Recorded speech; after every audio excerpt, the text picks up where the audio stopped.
라디오 김우성의 생생경제. 애청자 여러분 안녕하십니까? 김우성 PD입니다. 문제가 있는 제품 때문에 어려움에 빠진 대표 기업 삼성과 현대, 이 두 기업의 어려움이 한국 경제 전체를 걱정하게 합니다. 위기는 올 수 있습니다.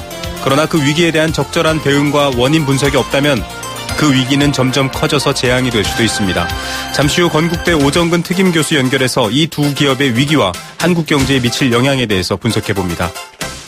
문제가 있는 제품을 수출해도 멀쩡한 기업들도 있습니다. 미국산 쇠고기를 가공해서 수출하는 미국 기업들인데요. 이물질이 나오고 기재된 고기와 전혀 다른 게 들어있어도 사과 멘트조차 없이 반복해서 이 문제를 만들어내고 있습니다. 현대 삼성과는 대조되지 않습니까? 2부에서 전문가와 함께 이 문제점 진단해보겠습니다. 수요일은 경제수사대 금융감독원과 함께 만들어갑니다. 날이 갈수록 치밀하게 국민의 소중한 경제 생명인 재산을 노리는 이들 범죄. 오늘도 그들을 막기 위한 소중한 노력 여러분과 함께 나눕니다. 문제, 위기 이런 것들은 고쳤을 때 더 강점으로 변하기도 합니다. 반대로 고치지 않으면 정말 전체를 집어삼키겠죠. 2016년 10월 10일 수요일 김우성의 생생경제 지금 시작합니다.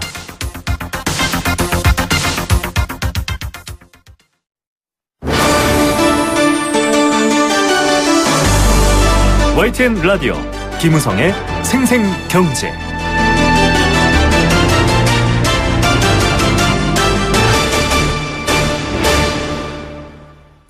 네, 이 세계 경제도 몸에 비유해 보자면 경제를 몸에 비유하시는 분들이 많은데요. 피도 잘 돌고 있지 않고 혈색도 좋지 않습니다. 전체적인 부진 속에서 우리도 참 어려움을 겪고 있습니다. 특히 주력 수출 산업들이 어려움을 겪고 있는데 주력 수출 산업 중에서 특히 자동차, 무선통신 기기가 핵심인데 지금 여러 가지 어려움이 있습니다. 삼성전자 갤럭시 노트 7은 드디어 시장에서 사라졌습니다. 이런 어려움 때문에 입을 타격도 크다 이런 얘기가 있고요. 또 현대자동차 역시 지금 여러 가지 문제와 파업으로 어려움을 겪고 있습니다. 우리 경제에는 타격이 없을까요? 그런 걱정과 함께 또 이 두 기업의 위기 어떻게 왔고 어떻게 해결해야 될지도 한번 살펴보겠습니다. 건국대 오정근 특임 교수 전화로 연결합니다. 교수님 안녕하십니까? 네, 안녕하세요. 네, 자, 수출 부진은 지금 상수처럼 되어 있는 상황이고요. 현대차 파업과 또 여러 가지 리콜 사태, 삼성전자 갤럭시 노트 7 사태 이런 것들이 지금 한국 경제의 먹구름이 되고 있습니다. 한국 경제 전체에는 악영향을 준다 이렇게 볼 수 있겠죠?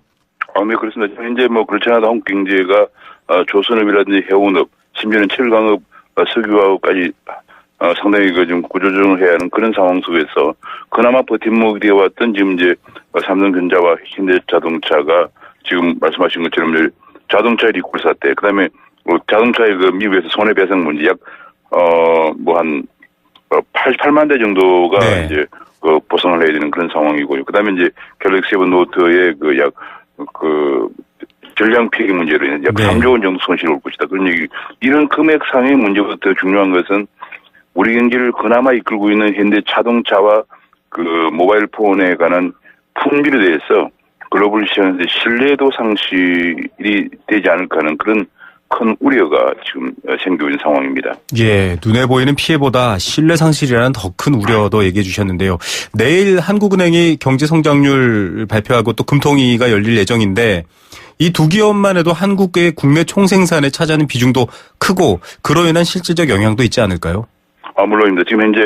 지금 내일 발표는 이제 3분기 성장률이 잠정치가 되고 하지만 지금 더 큰 문제는 저도 금년의 성장률이 상고하저거든요. 왜냐하면 작년이 상저하고였기 때문에 네네. 기저효과로 인해서 전년 동기 대비하면 상저하고인데 사실은 하반기에는 그렇지 않아도 한 2% 내외 초반대의 성장률이 될 것으로 예상을 하고 있었는데 이런 모바일폰과 자동차에 악재가 대두가 되면서 이들이 대체로 우리 GDP에서 차지하고 있는 비중이 한 4, 5% 정도 되기 때문에 네. 제가 보기에는 하반기 성장률이 2%에 미치지 못할 우려까지 절망이 되는 그런 상황입니다. 네, 2%라는 어떻게 보면 정말 최저 지지선 같이 논의가 됐었는데 그것까지도 지금 위협받는다.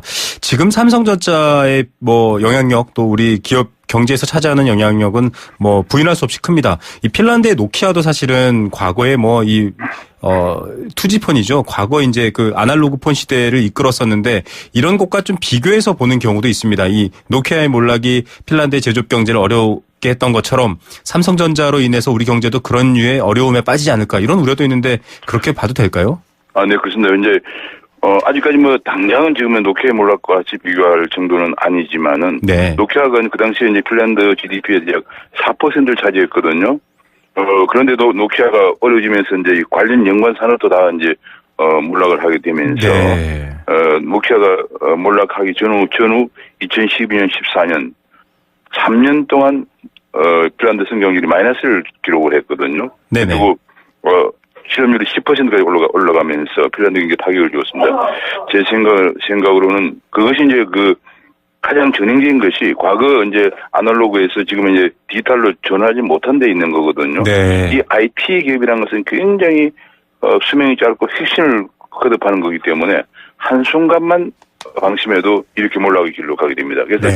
제 생각은 이번에 참 품질 문제와 경영 혁신, 그러니까 이번 계기로 해서 삼성과 현대가 그야말로 품질 혁신을 하고 네. 경영 혁신을 해서 그야말로 거듭나면은 새로운 전기가 될 수가 있고, 만약 이번을 지난 예컨대 이 삼성전자는 이미 2달 전에 화재가 발생했는데 단순히 배터리 문제일 거라 생각을 하고 넘어갔는데 그게 아니었거든요. 네.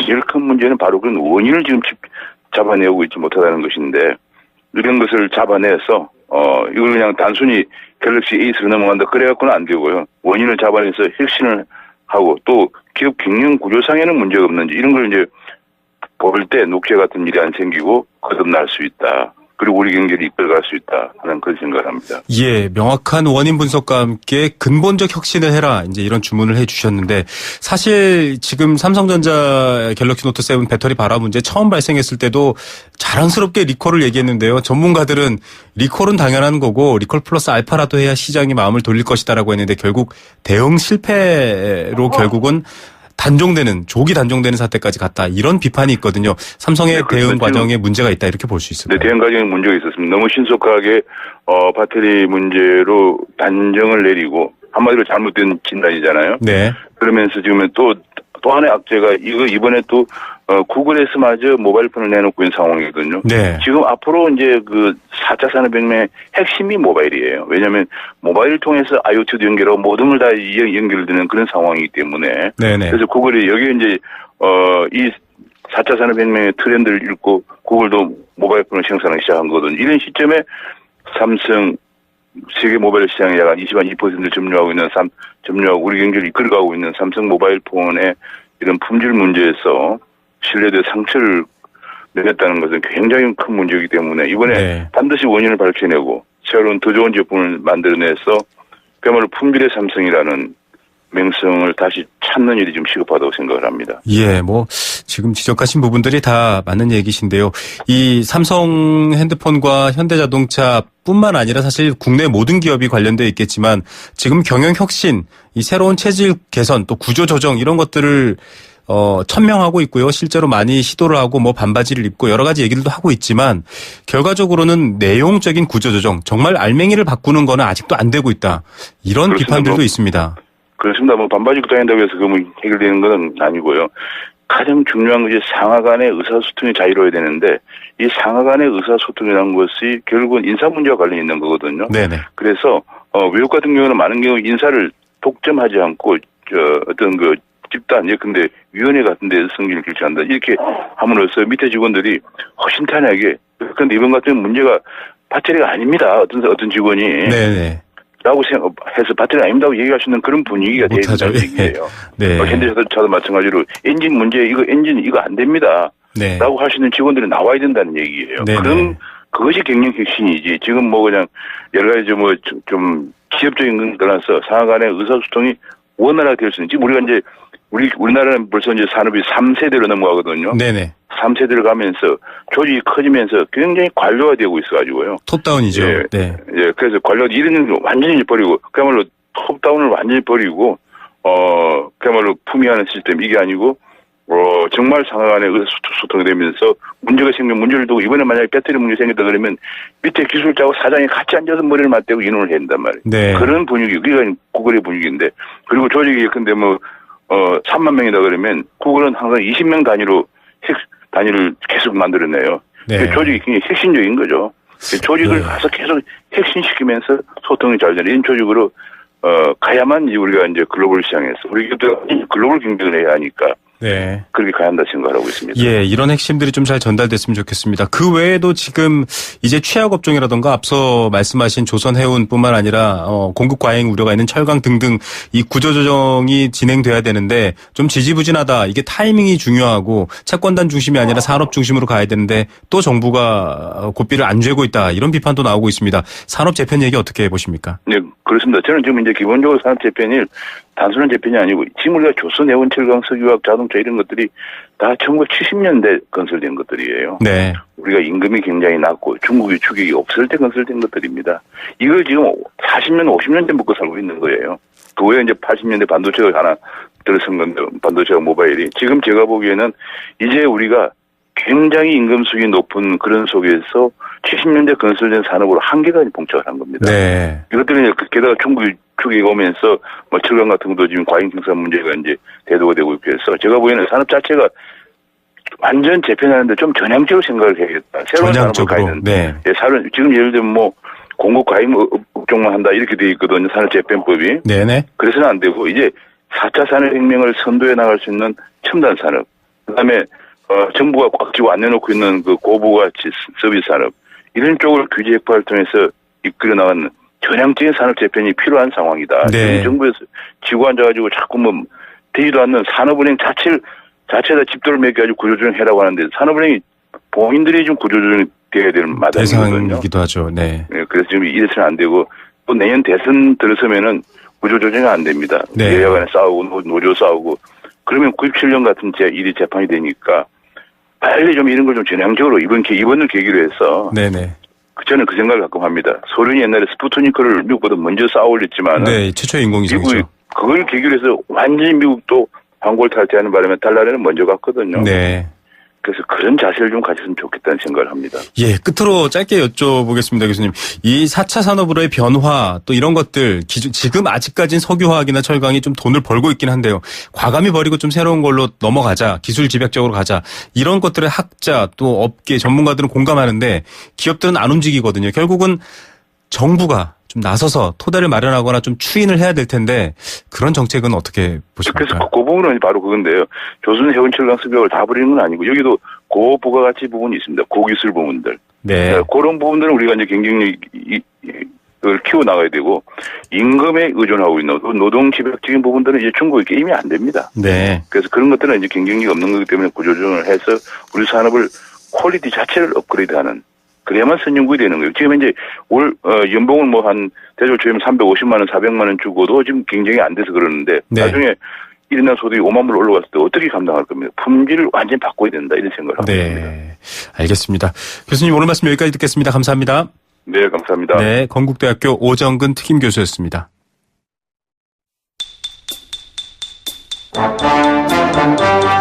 경제 탐구 생활. 네. 한 걸음 한 걸음 경제를 익혀가는 경제 탐구 생활입니다. 정답 보내주시면 알칼리 생수 A수 한 박스 보내드리고 있고요. 여행 스케치의 콘서트 나무야 티켓도 드리고 있습니다. 도심 속 꿈의 놀이터 일산 원마운트에서 워터파크 이용권도 드리고 있습니다. 선정릉을 품은 도심 속 특급 호텔 라마다 서울에서 숙박권도 선물로 드립니다. 단문 50원, 장문 100원의 정보 이용료 부과되는 샵 0945번 문자로 참여하실 수 있고요. 스마트폰 앱 예스로도 참여하실 수 있습니다. 오늘의 퀴즈입니다. 올 초만 하더라도 영화 등을 비롯해서 여러 사람에게 아주 많은 대중들에게 소액 투자를 받아서 큰 돈을 모으는 이것 바람이 뜨거웠습니다. 최근 영화 걷기왕 역시 이걸 진행했는데 2시간 만에 성공했다 이런 뉴스가 나왔었죠. 하지만 이것은 일부의 얘기일 뿐이고요. 정부가 이것을 허용했는데 8개월이 지나서 보니까 갈수록 효과가 좀 떨어집니다. 속된 말로 약발이 떨어진다 이런 얘기를 하고 있는데 2월엔 100% 성공률이었는데요. 9월에는 33%의 성공률에 불과합니다. 이것을 널리 알릴 수 있는 홍보 등 다양한 보완책이 필요하다 이런 목소리도 나오고 있습니다. 대중으로부터 자금을 모은다라는 뜻으로 소셜미디어나 인터넷 등의 매체를 활용해서 자금을 모으는 투자 방식입니다. 이걸 뭐라고 할까요? 모금액과 모금 기간이 정해져 있고 이 기간 내에 목표액을 달성하지 못하면 후원금은 전달되지 않습니다. 이 때문에 홍보가 아주 중요합니다. 영화, 음악, 문화상품, IT, 신제품 등에서도 활발히 이용되고 있습니다. 이렇게 퀴즈를 내드리면서도 이런 경제 관련 이야기는 이렇게 영어가 맞나라는 자성을 해보게도 되는데요. 어쨌든 영어로 답을 보내주셔야 되는데요. 대중들이 십시일반으로 돈을 모아서 크게 만든다라는 뜻의 6글자 정답입니다. 많이 보내주십시오.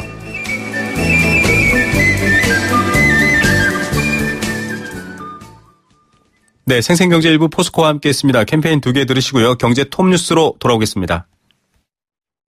YTN 라디오 캠페인 물 없는 한라산, 물 없는 제주 바다를 상상할 수 있나요? 제주의 아름다운 자연과 풍경은 깨끗하고 건강한 물이 있기에 가능합니다. 제주를 아름답게 만들어주는 건강한 물은 우리의 몸과 마음도 아름답게 만들어줍니다. 건강한 몸과 마음을 지키는 일, 아름다운 물을 사랑하고 지키는 일에서부터 시작됩니다. YTN 라디오 아름다운 물 캠페인은 광동제약과 제주특별자치도 개발공사와 함께합니다. 안녕하십니까. 보건복지부 장관 정진엽입니다. 오늘은 어르신들께 특히 반가운 제도를 소개해 드리려 합니다. 국민의 간병비 부담은 낮추고 입원 서비스의 질은 더 높이기 위해 간호간병 통합 서비스 제도를 시행하고 있습니다. 간호 인력이 간병 서비스까지 제공하여 질 높은 서비스를 받게 되고 병문안은 정해진 시간에만 하게 되니 병원 감염까지 낮출 수 있는 국민 모두가 행복한 제도입니다. 간호간병 통합 서비스, 더 많은 병원의 참여가 국민의 더 큰 행복을 만듭니다. 이 캠페인은 보건복지부와 국민건강보험이 함께합니다.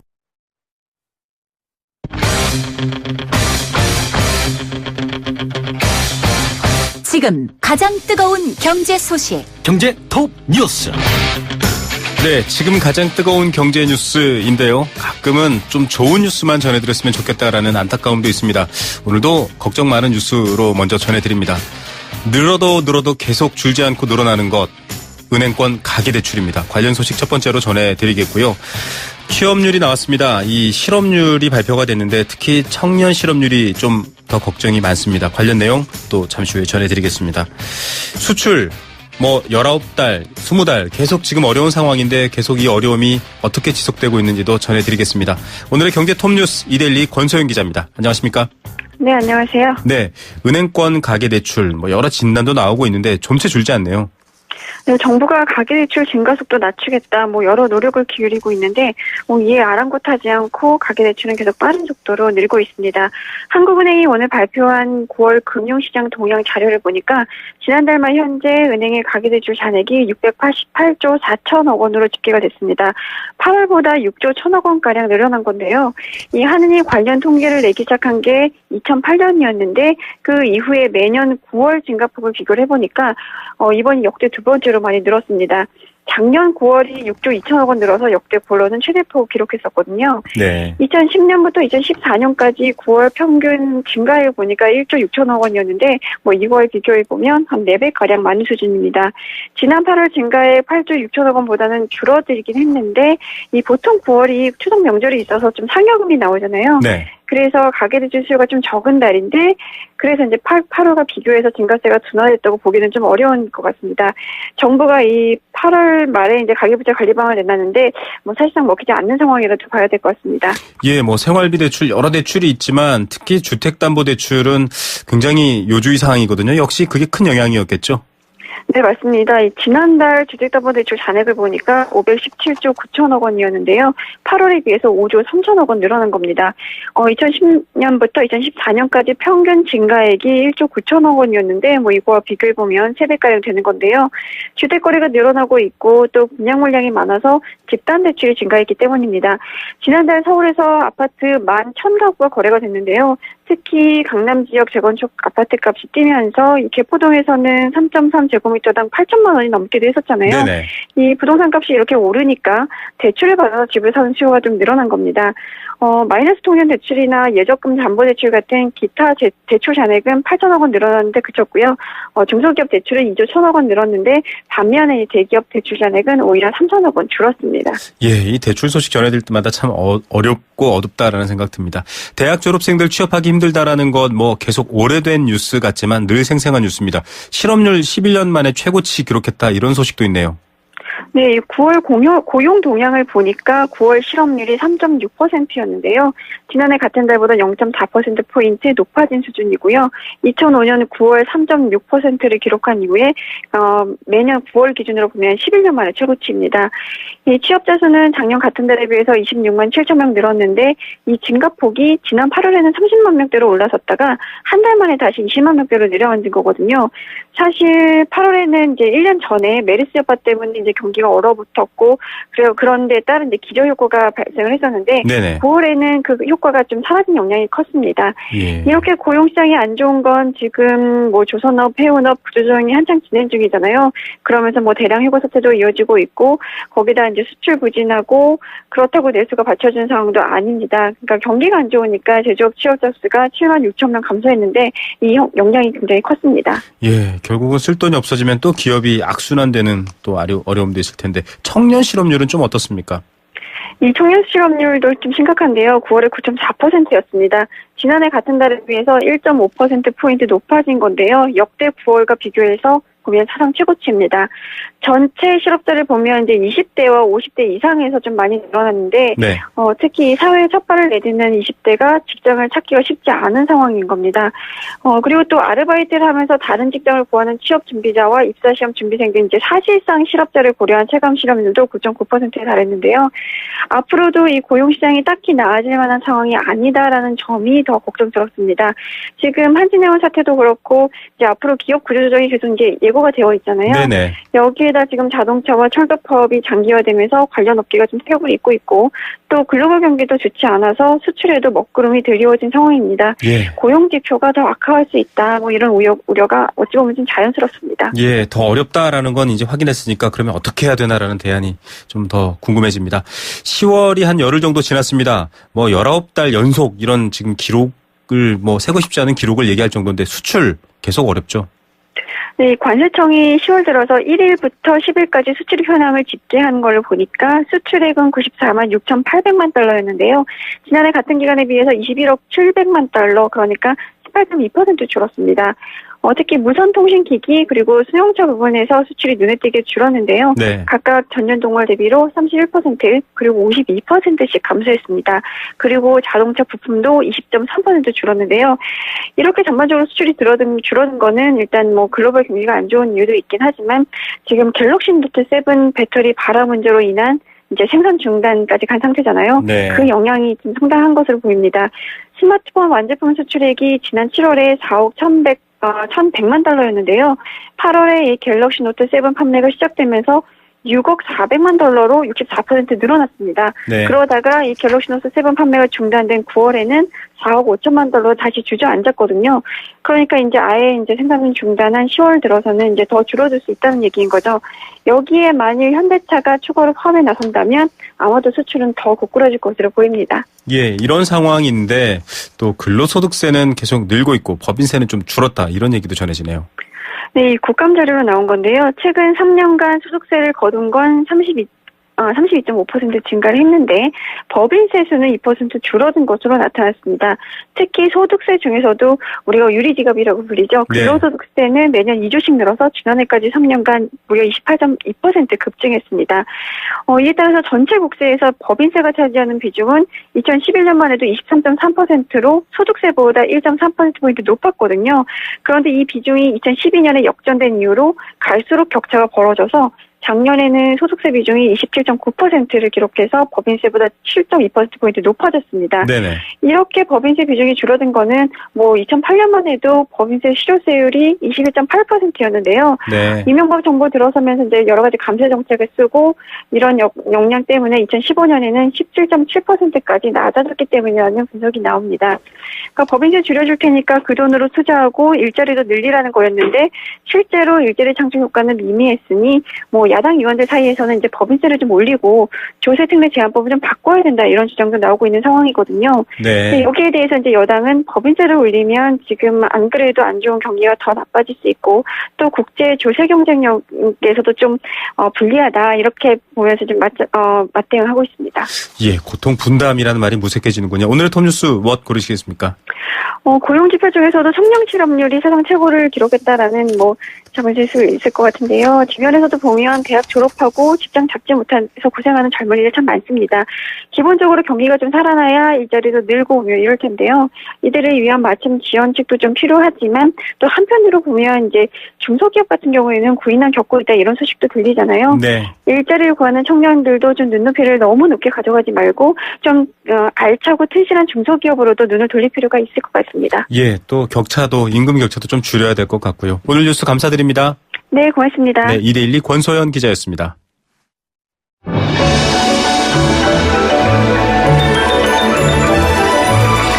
오늘의 경제를 들여다보는 시원한 창.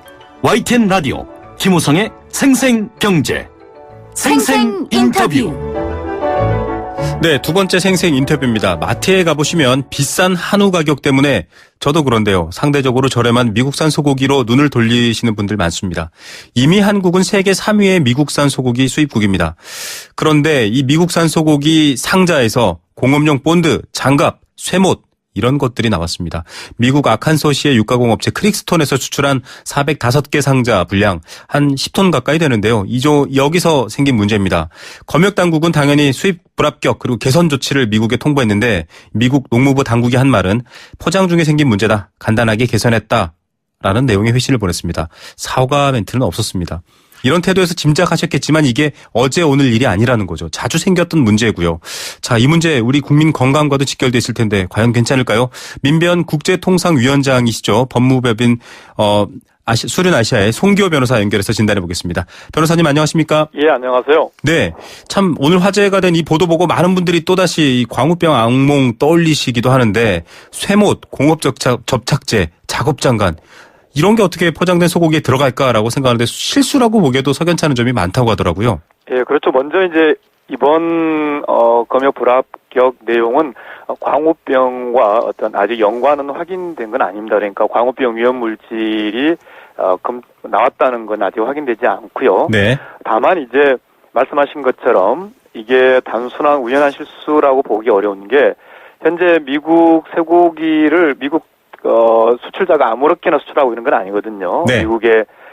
미국 농무부가 승인한 작업장에서만 수출을 하고 또 개별 수출 포장에 대해서 미국 농무부의 수출 검역 절차가 있거든요. 네네. 이러한 어떤 절차, 이런 조건에도 불구하고 이런 문제들 부적합 그런 쇠고기들이 계속 나온다는 거는 그러한 그 검역 절차 과정에서 문제가 있는 것이지 그러므로 좀 거기에 대한 대응이 필요하다고 생각하는 거죠. 네. 자, 말씀드린 거는 어떤 하나의 예였는데요. 실제로 좀 여러 가지 대응이라던가 관리에 있어서의 문제점들이 생긴다라는 건데 좀 충격적인 건 그간 포장 과정에 이런 이물질들, 포장하는 과정에서 우연히 들어갔다. 지금 이게 미국 측의 설명인데 이런 것들 외에도 좀 건강에 위협되는 하자가 있는 상품들 그런 것들도 많이 적발돼 왔더라고요. 예, 그렇죠. 이번에 정부가 정보 공개 답변한 내용을 보면 이제 가장 문제가 이제 문제라고 생각하는 게 2008년에 우리 시민들의 노력 결과 미국산 쇠고기에 대한 특별한 어떤 검역 기준, 수입 위생 조건이 있거든요. 네네. 근데 그 수입 위생 조건을 위반해서 이를테면 아까 말씀드린 대로 이제 작업장 승인받은 작업장에서 또 승인받은 날 이후부터 어떤 작업한 것만 수출이 돼야 되는데, 네. 작업장 승인일 이전에 생산된 거라든지, 또는 이제, 하자 있는, 제품을 수출해서 그 작업 중단을 2012년 전에는 시킨 게 있는데, 네. 보면은 그 수출 작업 중단 기간 중에 생산된 것이 있다든지, 네. 또 이제, 일반적으로 어떤 변질, 부패, 또 유통기한 경과, 가공 일자 미표시, 이런 여러 가지, 어떤 식품 안전에 위해가 될 수 있는 그런 하자들이 이제 계속 부적합 사유로 계속 나오고 있다는 것이 문제이죠. 네. 자, 사람이 하는 일이다 보니 실수는 있을 수 있는데요. 이런 문제가 반복적으로 발생할 수 있다라는 것, 같은 작업장에서 여러 번 생긴다라는 것은 그런 문제로만 실수로 치부할 수는 없는 것 같습니다. 네. 특히 좀 논란이 되는 게 이 기재되지 않은 부위, 이를테면 등심 1kg가 들어있습니다라고 상자에 표시가 되어 있는데 등심이 아닌 것들이 들어있거나 등심이 아닌 다른 게 들어있거나 이런 얘기일 텐데 이런 게 발견되면 뭔지도 모르고 먹어야 되는 상황, 좀 어떻게 보면 의심해야 되는 상황 이런 것 아닌가요? 이제 아무래도 이제 이 검역에 통과한 쇠고기들은 다시 이제 조그맣게 소분해서 네. 흔히 우리가 보는 이제 그 시장에서 보면은 이제 정육으로 이렇게 나눠서 팔기 때문에 뭐 거기에는 이제 뭐 어떤 부위다고 설명은 돼 있는 거죠. 다만 이제 네. 지금 문제가 되고 있는 게 이 현재 수입위생 조건은 이제 2008년에 우리 시민의 노력으로 만든 것이고 그때 우리가 굉장히 중요하게 생각했던 게 이제 미국에서도 인정한 어떤 광우병, 쇠고기 위험물질, 30개월 이상의 소요내라든지 네. 이런 이제 특정 위험물질이 들어와서는 안 되는 것인데 네. 뭐 현재 이게 확인된 건 아닙니다만 네. 이제 기재되지 않은 부위의 발견이 지금 하자 사유 중에서 가장 많은 비율이거든요. 네. 그래서 지금 핵심적인 게 이 기재되지 않는 부위가 과연 어떤 부위인지 이걸 정부가 좀 공개해야 되는데 아직까지는 건건히 공개를 하지 않고 있어서 이 문제에 대한 좀 추가적인 확인이 필요한 상황이죠. 네. 자, 뭐 확정적인 게 아니라 확인이 더 필요하다라는 얘기인데 이건 뭐 안전을 위해서 중요한 문제입니다. 215건 그렇죠. 정도가 기재되지 않은 부위가 들어왔는데 그게 뭐냐? 지금 정부는 공개하지 않고 있는 이런 문제를 얘기해 드린 거고요.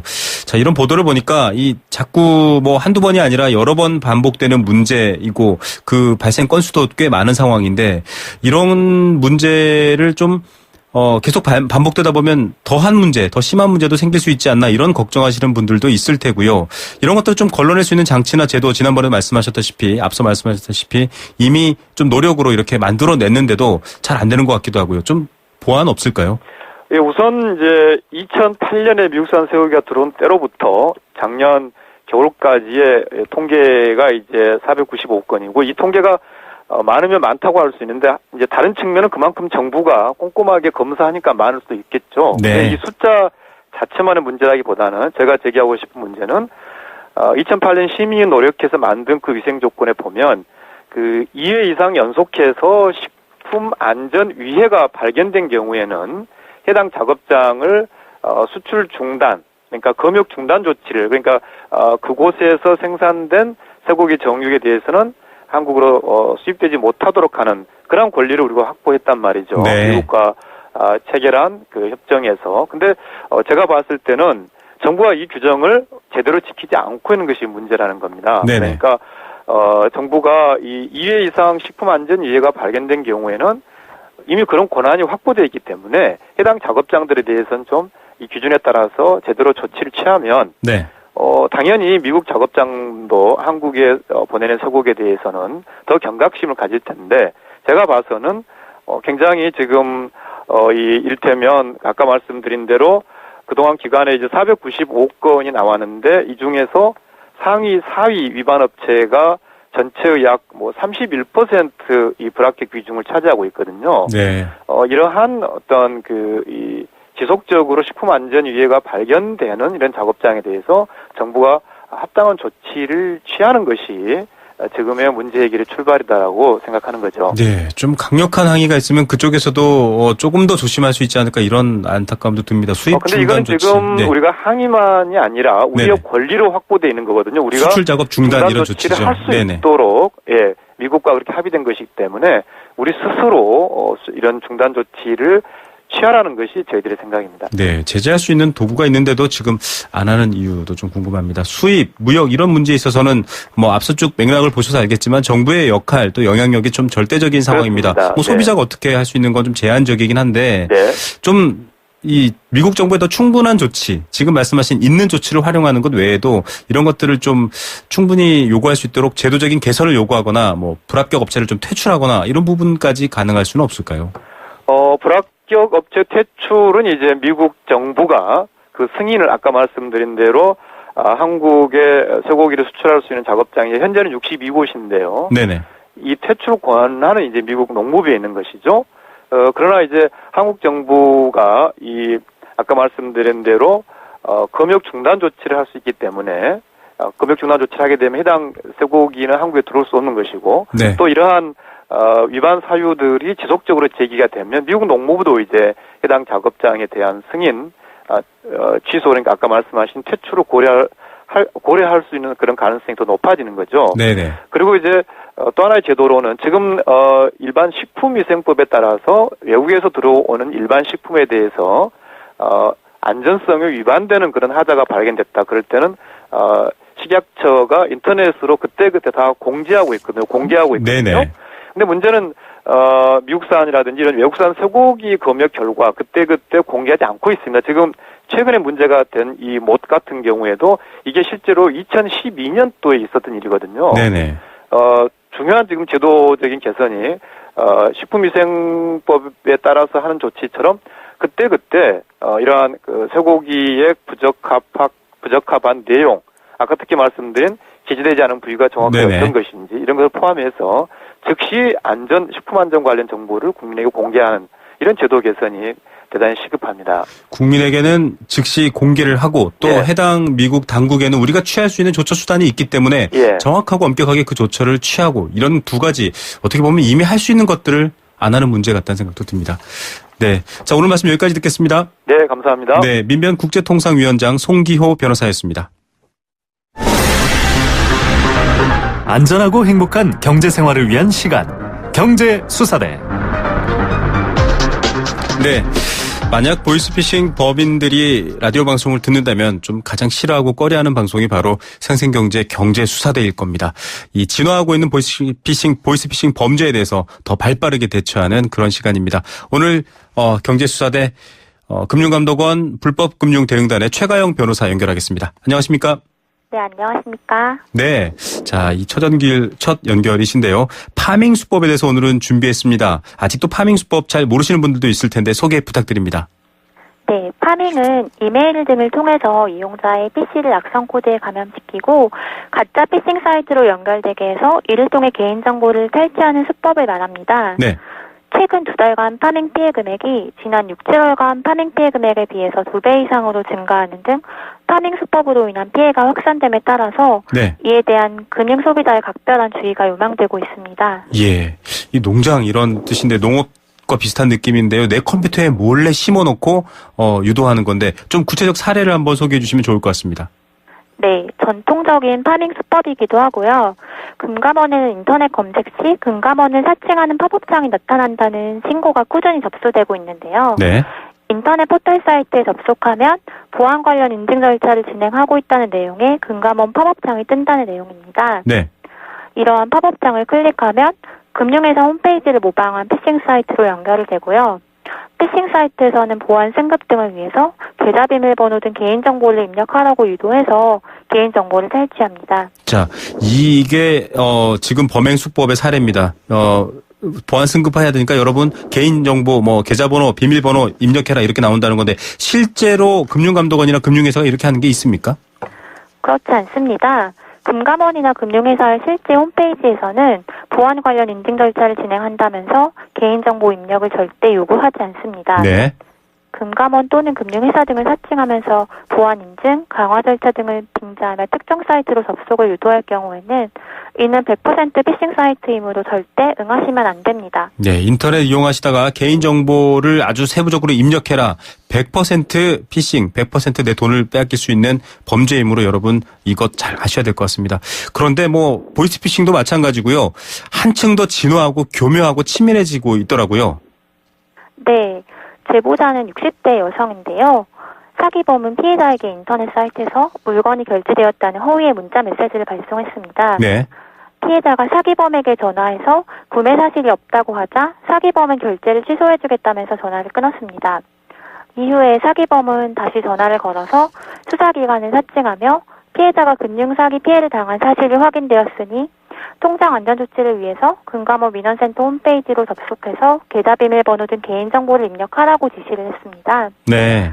그래서 사기범은 탈취한 개인정보를 이용해서 피해자의 계좌에서 사기범의 계좌로 약 4,500만 원을 유치했습니다. 네, 이 60대 여성분에게 4,500만 원이 어떤 의미일지 이 범죄자들은 알고 있을까요? 굉장히 소중한 또 생명과도 같은 재산일 수 있을 텐데요. 이렇게 실제로 구매 사실이 없는데 마치 여러 배역을 정해서 짜고 치는 것처럼 만들어서 결국 개인정보를 빼내고 그 뒤에는 돈을 빼가는 이런 상황인데 또 다른 주의할 만한 사례가 있습니까? 네, 그 밖에도 최근 수사기관을 사칭한 사기범이 피해자를 기망해서 피해자의 PC에 원격 제어 프로그램을 설치하도록 한 후에 피해자의 개인정보를 탈취한 다음 원격 제어를 통해서 피해자의 PC에서 사기범의 계좌로 직접 자금을 이체한 사례가 발생한 바 있습니다. 네. 또 피해자가 인터넷 쇼핑몰에서 옷을 구매하면서 결제 수단 중 실시간 계좌 이체를 선택하자 악성 코드에 감염된 PC로 인해서 사기범이 미리 만들어 놓은 가짜 피싱 사이트로 유도되었고요. 그래서 피해자가 실시간 계좌 이체를 하는 것으로 오인해서 계좌 비밀번호 등 개인정보를 모두 입력하자 사기범이 이를 이용해서 피해자의 돈을 편취한 사례도 발생한 바가 있습니다. 예, 정말 표현이 좀 그런데 기술적으로도 굉장히 진화하고 있습니다. 이 원격 제어라고 하면 내 컴퓨터를 외부에 있는 사람이 마음껏 제어할 수 있는 건데 그렇게 해서 돈을 빼갈 정도로 발달하고 있고 시나리오 또한 굉장히 정교해서 뭐 꼼빡 넘어갈 수 있을 것 같은데 어떻게 예방하면 됩니까? 네. 출처가 분명하지 않은 파일이나 이메일 등은 악성 코드가 포함되어 있어 PC가 감염될 가능성이 높기 때문에 다운로드 등 이용에 각별한 주의가 필요합니다. 또 본인의 PC가 악성 코드에 감염됐거나 의심되는 증상을 발견한 경우에는 즉시 백신 프로그램을 이용해서 악성 코드를 탐지 및 제거하시고요. 악성 코드 탐지 및 제거는 주기적으로 수행하셔서 PC 보안 점검을 생활화하시는 것이 좋습니다. 네. 또 금융거래 시에는 OTP 등 안전한 보안 매체를 사용하시기 바라고요. 계좌 비밀번호 등 개인정보는 주기적으로 변경하시는 게 좋습니다. 네. 그 밖에도 고객이 사정에 지정하지 않은 계좌로는 1일 누적 기준 최대 100만 원 한도 내에서만 송금이 가능한 안심 통장 서비스도 있고요. 타인에 의한 공인인증서 무단 재발급을 예방할 수 있는 전자금융 사기 예방 서비스 등을 통해서 파밍으로 인한 피해를 사전에 예방하시기 바랍니다. 예, 편리한 인터넷 기술을 통해서 은행에 가지 않고 내가 금융을 이용하지만 또 그만큼 위험한 부분도 있습니다. 뭐 개인정보, 특히 보안 관련된 정보를 입력하라. 이건 거의 사기일 수도 있습니다. 그래서 여러분 조심하셔야 되고요. 또 특히 가짜 피싱 사이트로 갈 경우에는 내가 평소에 이용하는 은행인 줄 알고 깜빡 속아 넘어갈 수도 있을 것 같거든요. 이런 상황에 대해서 좀 대처할 수 있는 방법도 있나요? 네, 인터넷으로 포털 사이트 이용 중에 금융감독원 팝업창이 뜨는 경우에는요, 한국인터넷진흥원으로 전화하셔서 악성 코드에 감염된 PC를 치료하시기 바랍니다. 네. 그리고 만약에 피싱 사이트에 개인정보를 입력해서 금전적 피해를 입으신 경우에는요, 즉시 경찰이나 해당 금융회사 콜센터로 전화하셔서 송금한 계좌에 대해서 지급정지를 해달라고 신청하신 후에 경찰로부터 확인원 발급받으셔서 사면 신청서와 함께 금융회사에 제출하시면요, 금감원은 2달간의 채권 소멸 절차를 통해서 사기범이 인출하지 못한 피해금을 피해자에게 환급해드립니다. 예, 미리미리 대비하는 것, 또 여러 가지 지급 정지를 신속하게 하는 것 중요합니다. 자, 국번 없이 118 한국인터넷진흥원인데요. 내 컴퓨터 감염되지 않았는지 확인도 하시고 또 치료도 받으시기 바랍니다. 마지막 당부 말씀 짧게 부탁드립니다. 네. 인터넷의 발달과 더불어서 파밍 수법도 여전히 성행을 하고 있는데요. 정부기관은 어떤 경우에도 개인정보를 묻거나 홈페이지 입력을 요구하지 않으니까 절대 이러한 요구에 응하지 마시기 바랍니다. 네. 또 만약에 피싱 사이트에 개인정보를 입력해서 피해 입으신 경우에도 당황하지 말고 신속하게 경찰서 또는 해당 금융회사에 지급정지를 신청하시기 바랍니다. 네. 자, 어떤 경우에도 민감한 개인정보 묻지 않습니다. 이렇게 말씀드려도 속는 분들 계시기 때문에 계속 반복해서 말씀드립니다. 자, 오늘 말씀 감사드립니다. 네, 감사합니다. 네, 금융감독원 불법금융대응단 최가영 변호사였습니다. 튀김할 땐 행복해표, 볶음할 땐 행복해표, 요리할 땐 꼭 행복해표, 부침할 때 행복해표, 구이에도 행복해표, 행복해표 해표 식용유, 행복을 요리할 땐 해표 식용유. 카누 아로마. 좋은 커피라면 첫 향부터 음미해보세요. 카누의 향은 마시기도 전에 시작합니다. 세상에서 가장 향기로운 카페 카누. 샘 스미스의 Stay With Me V20로 들어보겠습니다. 원음을 선명하게 되살리는 4개의 DH와 전후면 광각 카메라로 새로움을 플레이하다. LG V20. 네, 생생경제 포스코와 함께했습니다. 감기 심하게 걸렸는데 초등학생 큰딸이 용돈 모아 죽을 사왔다고요. 3306님 참 부럽습니다. 오늘 퀴즈의 정답은 크라우드 펀딩입니다. 하나하나 알아가서 정말 고맙다는 0584님 저희가 더 고맙습니다. 6624님께 생수 선물 보내드리겠습니다. 연평해전 크라우딩 펀딩 보면서 가슴 짠했다고요. 6177님 원마운트 티켓 보내드리겠습니다. 저는 내일 오후 3시 10분에 다시 찾아오겠습니다. 김우성의 생생경제였습니다.